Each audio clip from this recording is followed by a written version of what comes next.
남미 대륙의 첫 문명은 기원전 3000년경 중부 안데스 해안 지역에서 시작되었습니다. 북부 발디비아에서부터 카스마세친, 카랄수페, 엘파라이소까지 기념비적인 대형 신전들이 건설되었습니다. 특히 제5의 문명으로 평가받는 카랄수페 신전들은 고대의 신비로운 아름다움과 놀라운 건축 기술력으로 감탄을 자아냅니다.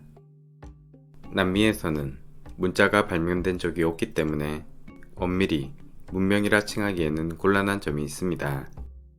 하지만 카랄수페 건축물의 수준만큼은 메소포타미아 및 인더스에 결코 뒤처지지 않습니다. 또한 잉카 시대에 문자 대신 사용되었던 메드키로키프가 이미 카랄숲에서도 사용된 것으로 밝혀졌습니다. 루스 세이디 교수는 키프를 메소포타미아 쐐기 문자나 이집트 상형 문자와 견줄 수 있는 기록 체계라 자평합니다. 그리고 물건을 나르는 데 사용했던 갈대 섬유 바구니 시크라 덕분에 카랄숲의 탄소연대 측정법은 신뢰성이 매우 높습니다.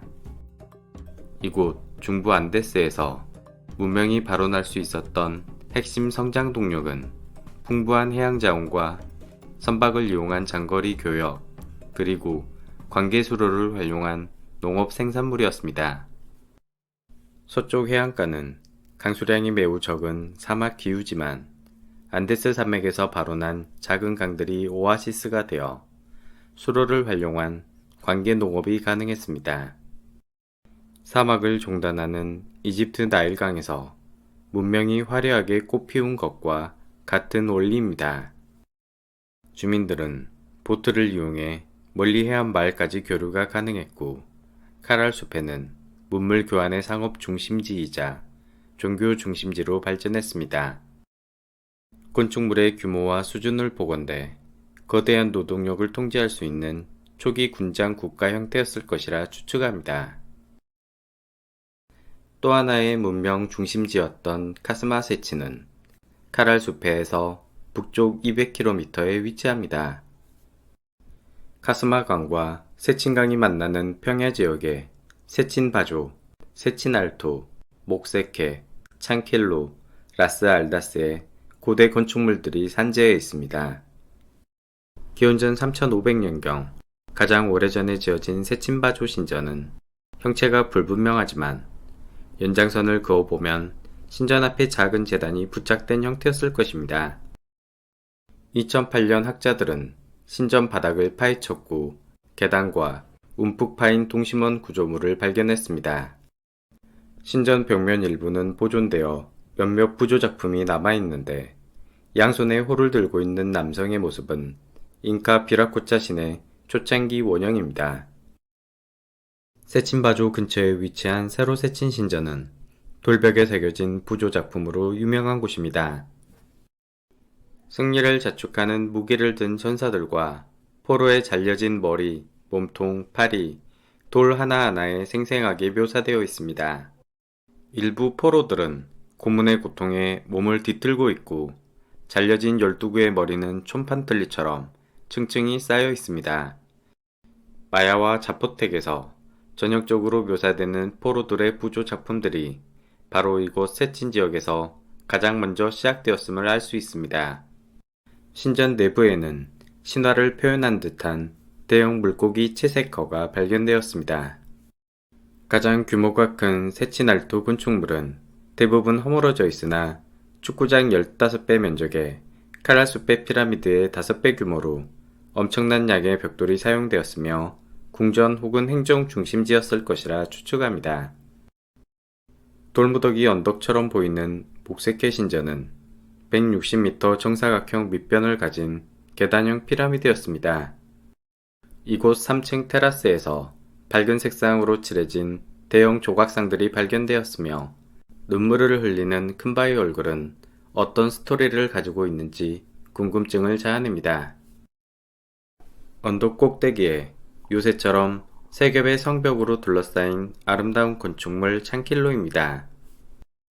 성벽 안에는 한 쌍의 원형 타워가 위치하고 타워 위에서 남동쪽 능선을 바라보면 공룡 척추뼈를 연상시키는 13개의 볼록한 벽돌 구조물이 관찰됩니다. 이 독특한 벽돌 구조물은 춘추본의 태양 위치를 정확하게 파악하기 위한 기준자 역할을 했습니다. 학자들은 이곳이 군사 목적의 성체일 뿐만 아니라 별자리와 춘추본을 관측하던 남미 최초의 천문대였다고 생각합니다.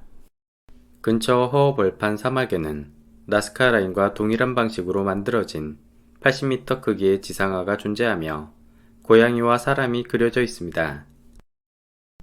해변 언덕에 위치한 라스 알다스 신전은 에메랄드빛 바다가 펼쳐진 멋진 전망을 가지고 있습니다. 과거 주민들은 이곳에 모여 원형 키바에 불을 피우며 신성한 종교의식을 치렀을 것입니다. 중앙 안데스 문명의 가장 남쪽에 위치한 엘 파라이소 신전은 기원전 2000년경 건설되었으며 카랄숲의 건축 양식을 계승했습니다. 이 신전은 안타깝게도 2013년 건설회사가 불도저로 밀어버려 현재는 그 모습을 찾을 수가 없습니다. 한편 같은 시기 북쪽 에콰도르 지역에서는 남미 최초로 토기를 제작한 발디비아 문화가 꽃피었습니다. 발디비아 문화에서는 카랄숲해와 세친 카스마유족과 같은 커다란 신전을 발견할 수는 없지만 대신 많은 토기 작품들이 발견됩니다. 종교의식에 사용되었던 발디비아의 비너스 점토 인형들입니다. 고고학자 패티 메거스는 발디비아 토기가 일본의 조몬 토기와 매우 흡사한 것을 발견했습니다. 그녀는 고대 조몬인들이 폭풍우를 만나 태평양을 횡단해 에콰도르 해안에 도착했고 토기 제작 기술을 전파시켰을 것이란 확산 이론을 주장했습니다. 물론 너무나 먼 항해 거리 때문에 이 가설은 비판받았으며 근처 레알 알토 지역에서 훨씬 오래되고 원시적인 토기가 발견되면서 확산 이론은 폐기되었습니다. 학자들은 발디비아와 조몬 토기의 유사성을 수렴 진화처럼 발전 과정 중 나타나는 단순한 우연으로 치부합니다. 하지만 저는 켈프 하이웨이 가설에서처럼 태평양을 한 번에 횡단한 것이 아니라 해안가를 따라 서서히 토기 문화가 전파되었을 가능성도 존재한다고 생각합니다. 한 가지 예로 서기 1세기경 콜롬비아의 산 우구스틴 유적은 놀라울 만큼 한반도의 고인돌과 돌 하르방을 연상시킵니다. 기원전 1000년경 발디비아 문화는 초레라 문화로 발전해 붉은 광택의 세련된 토기 작품들이 만들어졌습니다. 초레라 토기는 소재가 매우 다양하고 자유로운 표현력이 특징입니다. 둥근 모자를 착용한 테라코타 인물상은 헬멧을 착용한 볼게임 선수를 연상시키지만 실은 풍요를 기원하는 여신상입니다. 여신상은 머리가 2개이거나 엎드려 헤엄을 치고 있거나 혹은 뱃속이 비어있는 다양한 모습으로 표현됩니다. 호박을 묘사한 예술성 높은 물병과 향을 피울 때 사용했던 옥을 가공한 제규어 조각상입니다. 몸을 뒤집은 아크로바틱한 인물상은 올맥에서도 동일한 포즈의 조각상이 발견되므로 시기와 지리상 올맥 문명과의 교류를 추측할 수 있습니다. 제사장으로 보이는 테라코타 인형들은 독특한 머리 장식과 의복, 근엄한 표정까지 세세하고 개성 넘치게 묘사되어 있습니다. 초레라 문화에서는 메소포타미아 스탬프와 흡사한 기악 문양의 토기 인장들이 만들어졌으며 남미 최초로 금을 가공하기 시작했습니다.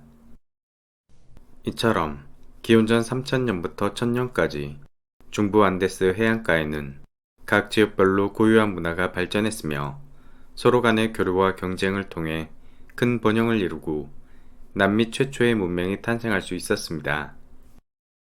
기원전 1000년경부터는 해안 지역뿐만 아니라 고산지대까지 중부 안데스 전역을 아우르는 통일성을 갖춘 차빈 문화가 시작되었습니다.